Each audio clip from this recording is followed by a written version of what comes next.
धार्मिक शिक्षा, इहलोक एवं परलोक का निर्माण करने वाली अनमोल वाणियों का अनूठा संकलन।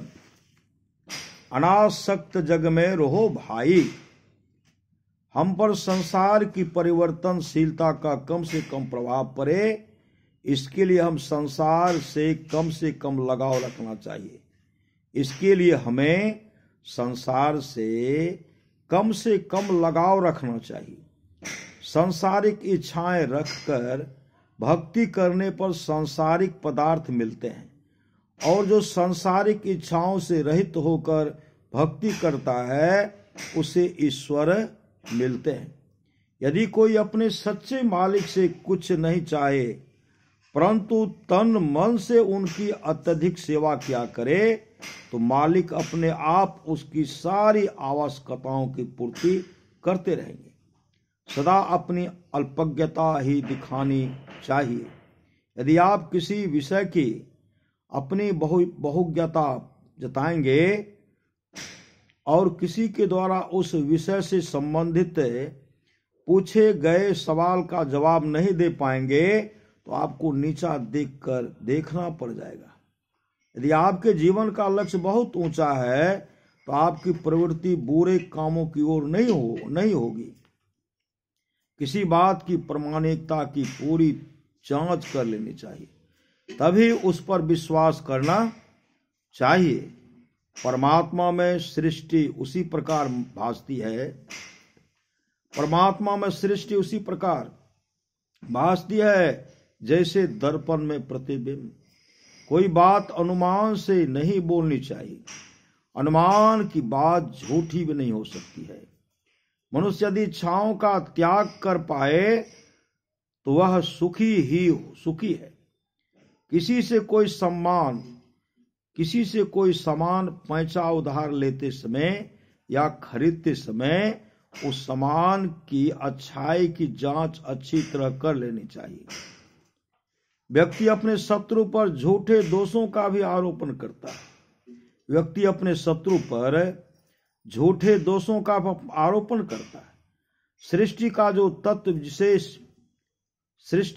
तत्व जिससे उत्पन्न हुआ है, प्रलय के समय वह उसी में लीन हो जाता है, जैसे धरती से उत्पन्न पदार्थ अंततः धरती में ही समा जाता है।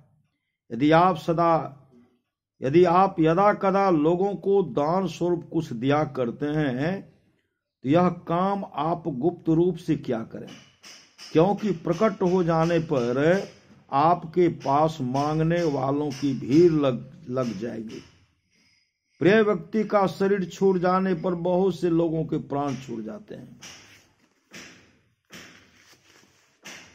संसार के प्रायः लोग दाहिने हाथ से खाते हैं और दाहिने हाथ से लिखते हैं और दाहिने हाथ से ही अधिक काम लिया करते हैं। बाएं हाथ से खाना, लिखना या अधिक काम लेना सुलक्षण नहीं, कुलक्षण है। बाएं हाथ से खाना, लिखना या अधिक काम लेना सुलक्षण नहीं, कुलक्षण है। स्त्री और पुरुष एक दूसरे को मोहित करने के लिए बनाए गए हैं। यदि वे एक दूसरे से मोहित नहीं हो तो मानव सृष्टि ही खत्म हो जाए।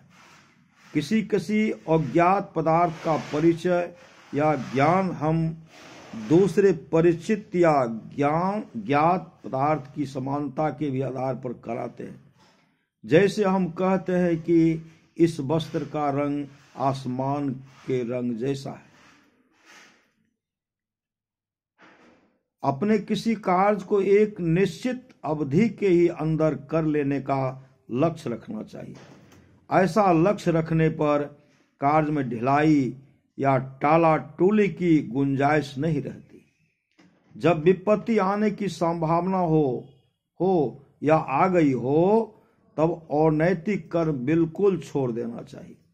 हमें ऐसे सत्कर्म करने चाहिए जिससे गुरु, ईश्वर, माता पिता और समाज के बड़े बुजुर्ग सभी प्रसन्न हैं। संसार में आकर मनुष्य अपनी आवश्यकताओं, इच्छाओं और शौक को पूरा करने में लगे रहते हैं।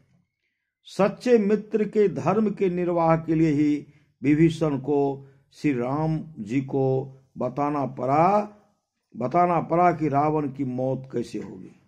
सच्चे मित्र के धर्म के निर्वाह के लिए विभीषण को श्री राम जी को बताना पड़ा कि रावण की मौत कैसे होगी।